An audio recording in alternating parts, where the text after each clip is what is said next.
ሰላም ከመይ ትኾኑ ክቡራት ተኸታተልቲ ሚድያና ንሎሚ ድማ ሓደ ጸሓፊ ዝጸሓፎ ሓተታ እናበኹም ከነብል ኢና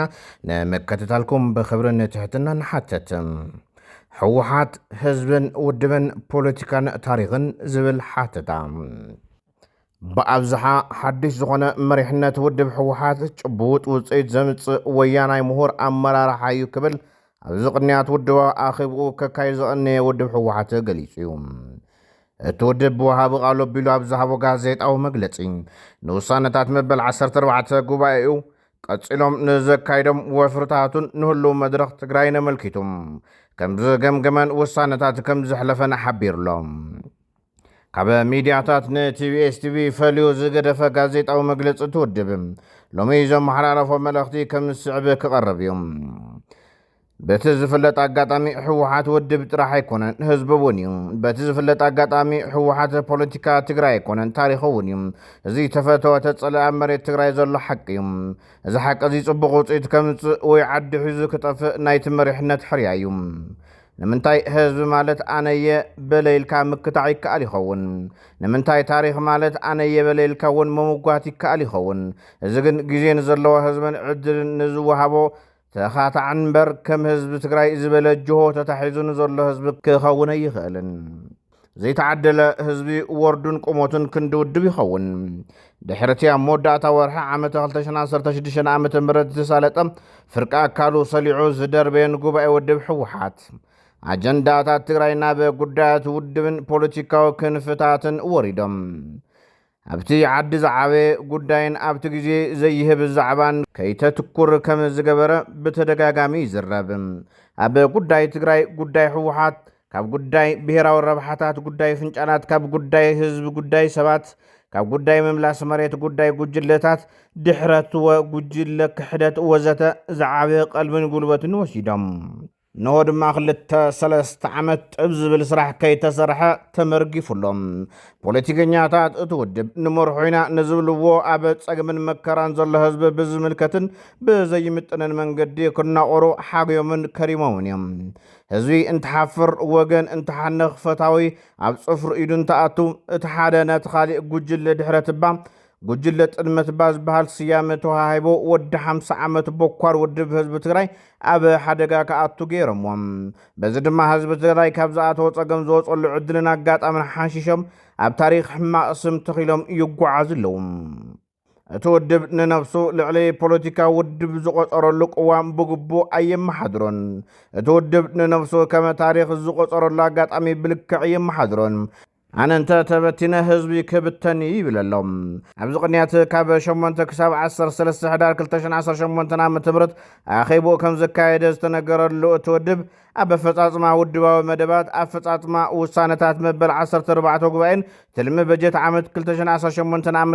ከም ዝዘትየን ኣንፈታት ከም ዘቐመጠን ብወሃቢ ቃል እቲ ውድብ ብሚካኤል ለስጎዶም ኣቢሉ ዝርዝር መብርሂ ምሃቡ ካብ ዲጂታል ሚድያ እቲ ውድብ ዝረኸብናዮ ሓበሬታ ኣመላኺቱሎም። ማእኸላይ ኮሚቴ ውድብ ሕወሓት ኣብ ኣፈጻጽማ መደባት መሰረት ገይሩ ኣብ ዘካየዶ ገምጋም ዓበይቲ መደባት ከም ዝተፈጸሙ እቲ መግለፂ ዝጠቐሰ እንትኸውን ኣፈጻጽማ ውሳነታት እቲ ጉባኤ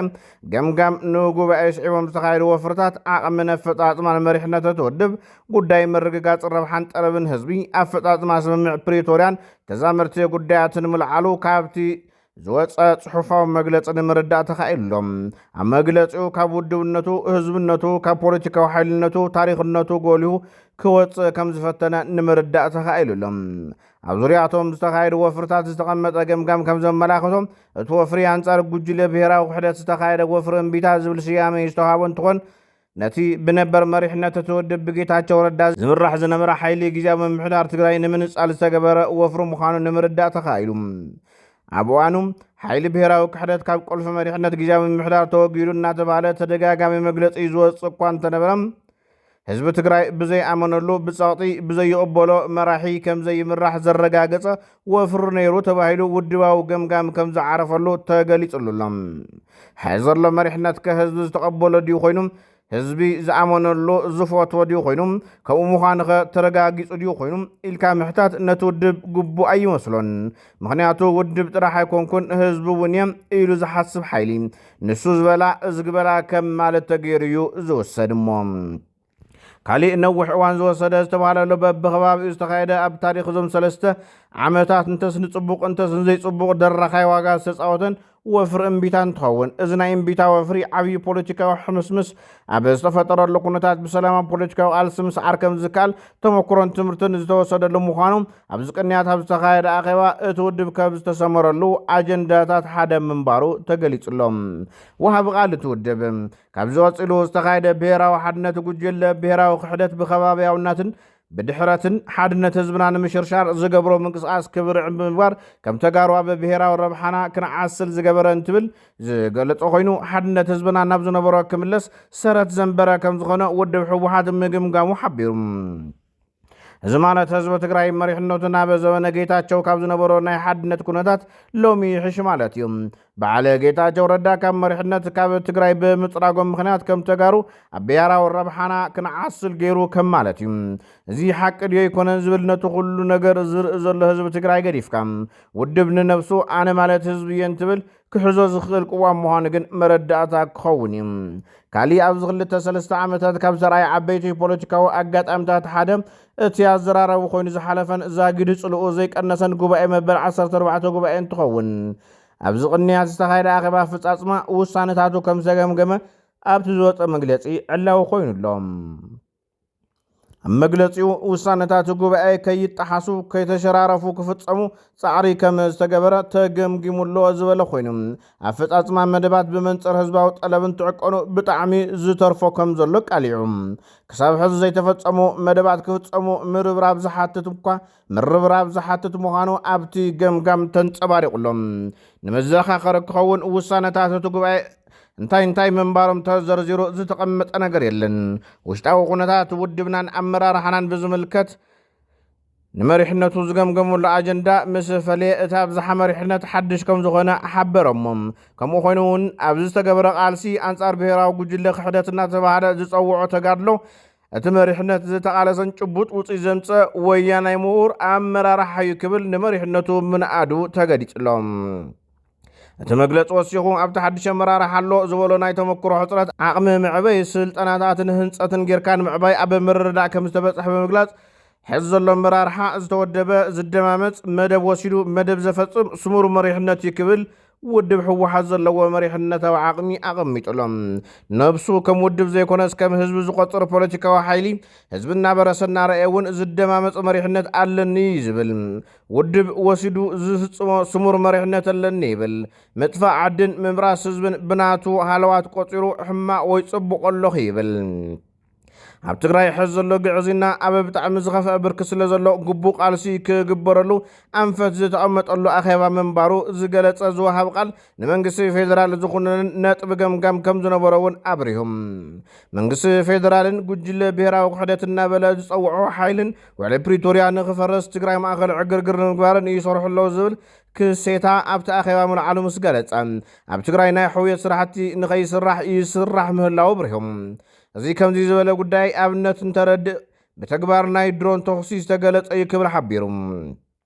ኣብዛ ሕዚ ሰዓት ልዕል ክብል ብሕገ መንግስቲ ትሕን ትብል ድማ ስምምዕ ፕሪቶርያ ዝቐረቦ ብሕታዊ ሓይሊ መንግስቲ ፌደራል እናሃለወ ነዚ ሓይሊ እዚ ክወቅስን ክነቅፍን ዝወሰዶ ግዜን ዘውፅኦ ጉልበትን ርኢኻ ኣነ ማለት ህዝቢ የምባል ነገራት እትርእየሉ መነፅር ከመይ ከም ዝጣመም ዘመላኽት ኮይኑ ትረኽቦም ኣብዚ ናይ ሕዚ ኣኼባ ከም ዝተለዓለ ዝተነገረሉ ሓደ ወሳነ ጉዳይ ምምላስ ተመዛበልቲ እንትኸውን ብዓብላላይ ድምፂ ሕወሓት ዝተዋቐረ ክልተ ዙር ጊዜያዊ ምምሕዳር ምስ መንግስቲ ፌደራል ተረዳዲኡ ዝተቆረሰ መሬት ክምልስ ዝተወረሰ ንብረት ከውሕስ ዝተቐነሰ ኸብሪ ከክሕስ ኣይከኣለን እንተኾነ ሕዚ እውን እዚ ብሄራዊ ተባርዓይ ኣጀንዳ እዚ ርእሰ ዘተ ኣኼባ ሕወሓት ካብ ምዃኑ ኣይተረፈን ከም ቃል ዝወሃብ ቃል እንተኮይኑ ውድብ ሕወሓት ተመዛበልቲ ወገናትና ኣብ ዝኸፈአ ኩነታት ከም ዘለዎ ብዕምቆት ምግምጋሙ ተፈሊጡሎም ከም መፍትሒ ድማ መንግስቲ ኢትዮጵያ ግቡእ ምፍጻም ውሕስ ብዝኾነ መንገዲ ጥራሕ ተመዛበልትን ኣብ መረበቶም ክምለሱ ከም ዝግባእ ኣብርሂ ይብል ቅንያቱ ኣብቲ ኣኼባ ዝሰነደ ሓተታ ሕወሓት ኣብዚ ሓደ ነጥቢ ምዝኽኻር ሓደ ውድብ ህዝብን ውድብን ፖለቲካን ታሪክን እንትኸውን ክህልዎ ዝኽእል ቄናን ምስሊ ዘርኢ ኮይኑ ንረኽቦም ንሱ እውን ተመዛበላይ ዘይተመለሰ ግዝኣታዊ ሓድነት ትግራይ ዘይተዋሓሰ ሰላም ዘይነገሰ ብሰንኪ በዓል ጌታቸው ዝሓዝዎ ስልጣን ጊዜያዊ ምምሕዳር እዩ ዝነበረ ንታደሰ ወረደ ክሽየም ጌርካ እናሃና ንባህና ሰብ መሪፅና ምስ በልካኸም ናማነ ነሰፋ ምክትል ክኾን ጌርካ ውድብና ትመርሕላ ምስ በልካኸም ካቢኔ ዳርጋ ሙሉእ ብካድረታትካ ክትሓዝ ምስ ገበርካኸም ብሓፈሻ ካብ መንጋግ ብሄራዊ ክሕደት ኣናጊፎ እዮ ዝበልካዮ ወንበር ስልጣን ምስ ሓዝካኸም ተመዛበልቲ ተመሊሶም ዶ ግዝኣት ትግራይ ተዋሒሱ ዶ ሰላም መፂ ዶ ውድብ ኮንካ ህዝቢ ክትኮን ከለኻ እዞም ሕቶታት እዚኦም ኣይትሕተትን ማእኸላይ ኮሚቴ ውድብ ሕወሓት ኩሎም ዓመታት ትግራይ ከጥርነፍን ናብ ህንፀት ከእትውን ናብ ህዝብን ውድብን ውዳበታትን ከጠናኽራ ውሽጣዊ ቃልሲ ውድብ ክውላዕ ሪፎርም ንምክያድ ምድላው ክገብር መደባት ጊዜያዊ ምምሕዳር ክፍፀሙ ምሕጋዝ ሰላምን ፀጥታን ብተሳትፎ ህዝቢ ክረጋገፅ ምግባር ተመዛበልቲ ውሕስንኦም ብዝተሓለወ መንገዲ ክምለሱ ብመሰረት ውዕሊ ፕሪቶርያ ክፍፀም ንሰላም ክሳብ መወዳእታ ፀንቂቕካ ምጥቃም ዝተጀመረ ስራሕቲ ሕውየት ተጠናኺሮም ክፍፀሙ ምግባር ወዘተ ዋኒናት ዝኣኼባ መንባሮም ወሃብ ቃል ትውድብ ሚካኤል ኣስገዶም ምግላፁ ዝረኸብናዮ ሓበሬታ የመላኽት ኣይኮነን ናይትን ነፍሱ ከም ውድብን ህዝብን ዝሓስብ ፖለቲካዊ ሓይሊ ኣኼባ ኣይኮነን ናይትን ነፍሱ ከም ፖለቲካዊ ታሪክ ዝቆፅር ውድብ ኣኼባ ኣብ ታሪክ ዝካየዱ ኩሎም ኣኼባታት ሕዚ ምዕቀድዮም ንጹር እናኾነ ይኸይድ ዘሎ ይመስል ንሱ እውን ብዕምቆ ዝዘተየ ኣኼባ ተመዛበልቲ ይምልስ ዶ ዝብል እዩ ብስፍሓት ዘካትዕ ዋዕላ ሉዓላውነት የውሕስ ዶ እዩ ብዘይንሕስያ ዝገምገመ ጉባኤ ሰላም የስፍን ዶ ዝብል እዩ ብዋዒ ዝተወሰነ ኣዋጅ ሕውየት ይጅምር ዶ ዝብል እዩ ልዕሊ ኩሉ ዝኾነ ይኹን ዝግበር ምንቅስቃስ ተጋሩ ናብ ሓደ መኣዲ ኣምፂኡ ስውኣት ዝወደቕሉ ባህጊ ብሔር የግህዶ ዝብል እዩ ክቡራት ተኸታተልትና እዚ ሓተታ ዝተኸታተልኩሞ ይመስል ነይሩ እዚ ሓተታ ካብ ቲቢኤስ ቲቪ ዝረኸብናዮ ሓተታ ምዃኑ እናገለጽና ሰላም ንህዝቢ ትግራይ ሰላም ንኹሉ ወዲ ሰብ